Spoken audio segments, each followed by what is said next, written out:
ఉంటాం, పోతే పోతాం, చూద్దాం. వీళ్ళు రౌడీలు అంటే వీళ్ళందరూ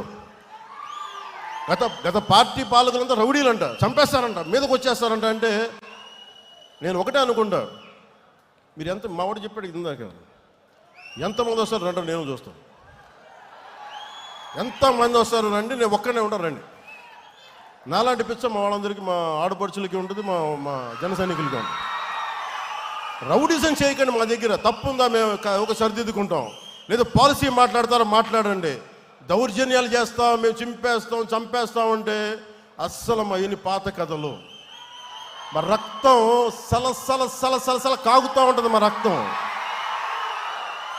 భయపడం, వాటికి క్షేమం కోరుకుంటాం, ప్రజాక్షేమం. భయపడటాలు ఉండవు మా దగ్గర, పోరాటాలే ఉంటాయి. మా ఆడపడుచులు చెప్తా ఉన్నా, నేను మాట్లాడుతూ ఉంటే పేరెంటాలకు వెళ్ళాలి, కానీ పోరాటాలు కూడా చేయాలి. మన సంస్కృతిని పరిరక్షించుకోవాలి. చూశారు కదా, దీపం పట్టుకొని మనం వెళ్ళి కార్తీక మాసంలో ఎలా దీపం వదులుతాం, అలాగే అవసరమైతే కత్తి కూడా పట్టుకోవాలి అవసరమైతే.